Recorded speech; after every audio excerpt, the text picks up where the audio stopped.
بسم اللہ الرحمن الرحیم دوستو، السلام علیکم۔ میں ہوں ڈاکٹر نذیر صدیقی اور آپ سے اپنے YouTube channel doctor Nazir Siddiqui پر مخاطب ہوں۔ دوستو، ابھی خبر آئی ہے کہ سعودی عرب نے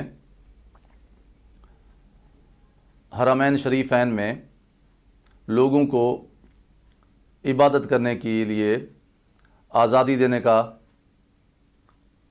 اجازت دینے کا فیصلہ کیا ہے، تاہم انہیں حفاظتی تدابیر اختیار کرنی ہوں گی۔ اسی طرح اس سے پہلے چین، آسٹریلیا اور جاپان، کوریا، ویتنام میں بھی لاک ڈاؤن آہستہ آہستہ ختم کیا جا رہا ہے۔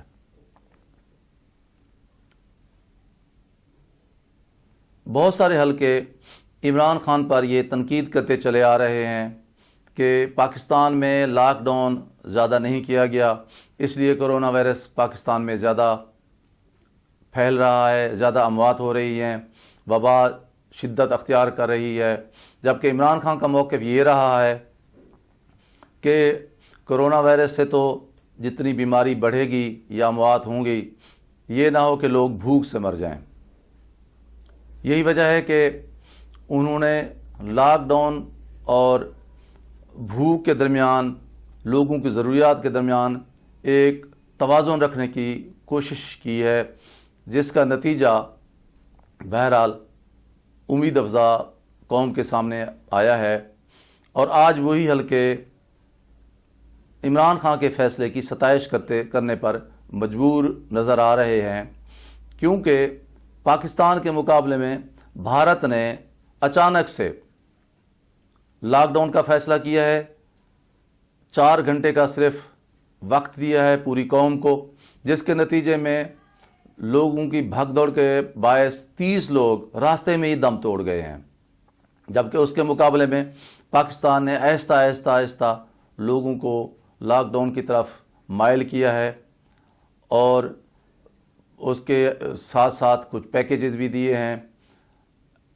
اس کا سب صورتحال اس طرح سامنے آئی ہے کہ بیماری بڑی ضرور ہے، لیکن اس میں اتنی گہرائی اور گہرائی نہیں آئی جس طرح کی باقی ممالک میں ہم مشاہدہ کر رہے ہیں۔ اب دبئی میں بھی حالات جو ہیں وہ اب لاک ڈاؤن ختم ہونے کی طرف جو ہیں جا رہے ہیں، باقی گلف میں بھی یہی صورتحال ہے، ترکی میں بھی یہی صورتحال دیکھنے میں آ رہی ہے۔ تو یہ ساری ایک ایسی تصویر بن رہی ہے جو یہ ہمیں قائل کرتی ہوئی نظر آتی ہے کہ توازن سے ہی قومیں آگے چلتی ہیں۔ جس ملک نے بھی سختی سے لاک ڈاؤن کیا ہے، وہاں بیماری کے مقابلے میں بھوک سے لوگ زیادہ مرے ہیں۔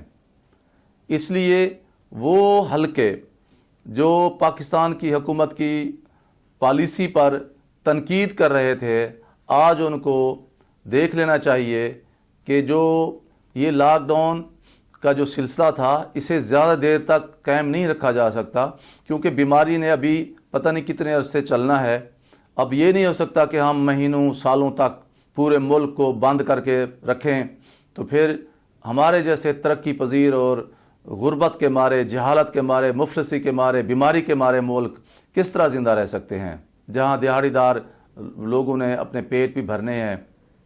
کیونکہ جب لاک ڈاؤن جہاں بہت ہی سختی سے کیا گئے ہیں، تو لوگوں نے جو دوسرے لوگوں سے چھین کر بھی اپنے پیٹ بھرنے کی کوشش کی ہے۔ تو بہت ضروری تھا کہ اس ساری پالیسی میں توازن رکھا جاتا، اور حکومت پاکستان نے توازن قائم رکھ کر پاکستان کو اس بحران سے نکالنے کی جو کوشش کی ہے، آج دنیا بھر کے ممالک اسی طرف آتے ہوئے نظر آ رہے ہیں، جس سے یہ ظاہر ہوتا ہے کہ پاکستان کی جو پالیسی تھی، توازن کی پالیسی، وہ بہتر نتائج دے رہی ہے۔ دوستو، آپ سے گزارش ہے کہ میری اس ویڈیو کو زیادہ سے زیادہ شیئر کیجئے، میرے یوٹیوب چینل کو سبسکرائب کیجئے، کیونکہ میرے یوٹیوب چینل کی کامیابی کا دار و مدار آپ دوستوں کے تعاون پر ہے۔ بہت شکریہ۔ السلام علیکم۔